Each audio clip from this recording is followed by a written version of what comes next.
Soomaaliya dawlad kama jirto. Waxaa intaa ka daran reer yar halkan degan oo Maxamuud Saleebaan ayaa isna inoo hanjabay halkan iyaga ku sheegay.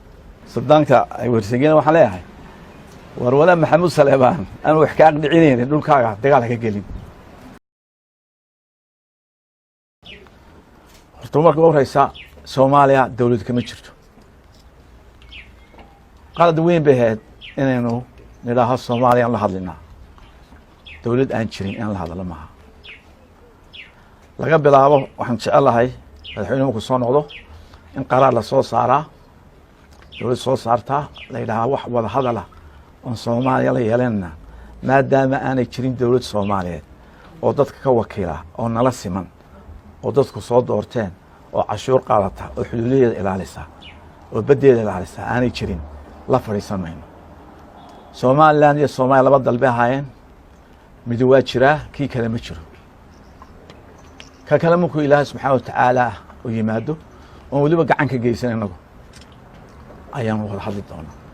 wada hadalka Somaliland ay la leedahay kolba kooxda timaada xamar waxay nagu noqotay dhibaato.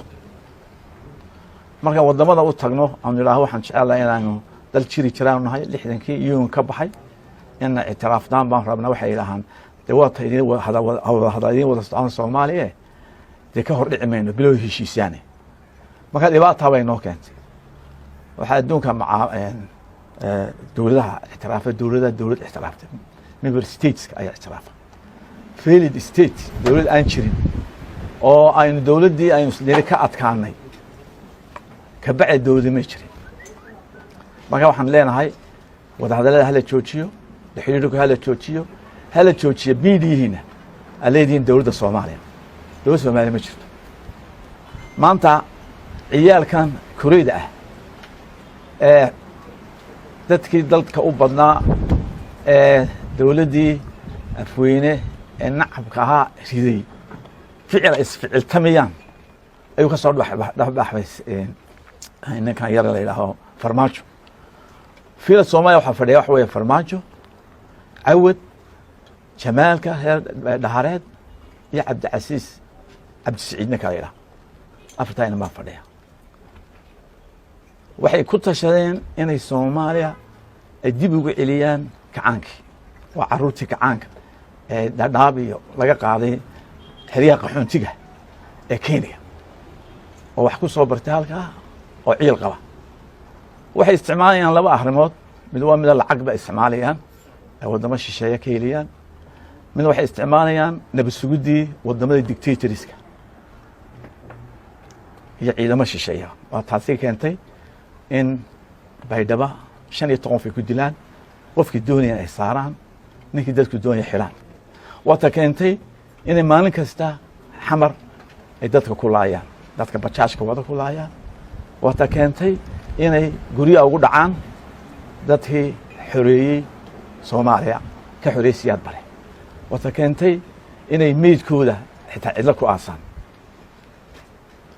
waxay markaas ku hamiyaan waxay yiraahdaan markaan ka soo adkaana dawlad goboleeda Somaliland gelin ugu qaadan mayso ku sheekaya. waa afartayna yar iyo inta caga ku qaataan. hadaba waxa siiyay dhiiridnimada waxa siiyay waxa weeye maamul xumaanteena kala qaybsanaanteena uqaasheena salaadiinteena qabyaalad ma wax kala hadleen. waxaan leenahay madaxweyne waxaan leenahay dadka hamide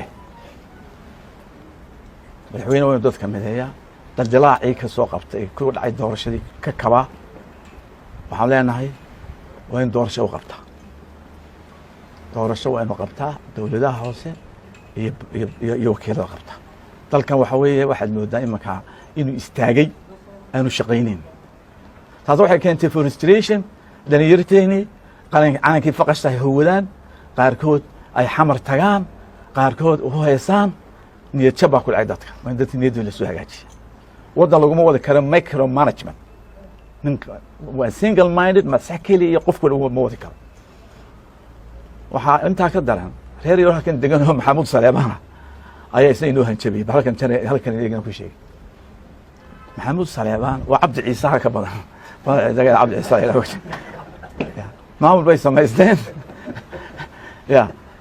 dawlad bay iska dhigeen ya puntland bay la baxeen innaga abada sooliya sanaag baan xoreynayna sooliya sanaag horta ma yaqaanaan suldaanka ay warsageen waxaan leeyahay war wala maxamuud saleebaan aan wax ka aqdhicinaynin dhulkaaga dagaal ka gelin yaa noqon sanaagta bari dhul lagu reegdibo yaa noqon waxaaran bay ka tahay xadka Soomaaliya bedela oo maxamuud saleebaan ay bedelaan super power iska sheega hadda durbaanka qabiilka la joojin waayo waxaan sheegay maxamuud saleebaan dagaalka ay koonfurta ciidaga wad galaan waa niman irira hadda walaal siidhiga ugu dhufto maanta siidhiga hadda ugu dhufto in sandwich ka dhigi doono